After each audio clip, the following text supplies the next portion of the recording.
is at peace. Hurry home. Yes, he's killed the Empress. I'll see you beheaded for this, Corvo. My creative partner, Raphael Colantonio, and I sat down with a very small group of people very early on, far before we knew what Dishonored was, before we knew it was a steampunk universe. We had this general sense that it was a stealth game with a melee combat component. I don't think at that point we even had supernatural powers, very early. And we sort of do what we always do, which is set up a series of sort of guidelines of what we're looking for in missions, like how we're going to differentiate them, what we think might be powerful fantasies for the player or cool places to explore. And in this case, we ended up with a list of maybe 20 locations that we thought were really interesting. And at each location, we had a list of interesting locations that would provide the player with a real change of pace and some interesting fantasy related to exploring a city or trespassing, being in a place where you're not supposed to be. And then we also came up with an interesting set of activities, like observing someone trying to poison someone else at a meeting and being able to switch the glasses. And then we just mapped them together in the right way and then slowly built a narrative around that. As an assassin, as a supernatural assassin, you are going to be given a set of targets that you have to eliminate. In the case of Sokolov, you actually don't eliminate him, you bring him back to the people that ask you to help them. In this case, the reason why he's useful is that he has a piece of information that will help you accomplish your final objective, which is to set things right, basically. And so by bringing him back to the colleagues, you're going to extract information from him, which is going to be helpful.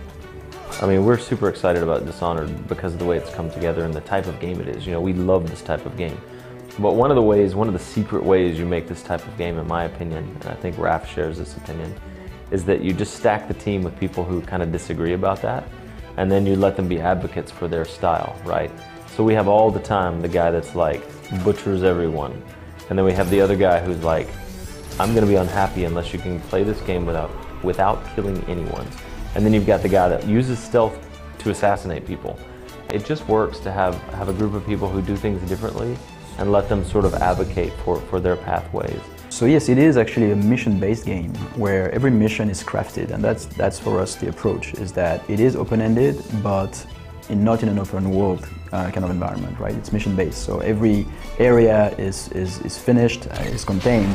However, within this area, there are multiple ways, there's a lot of verticality, and you can go to the right, to the left, you can there are possess some animal, possess somebody to do things.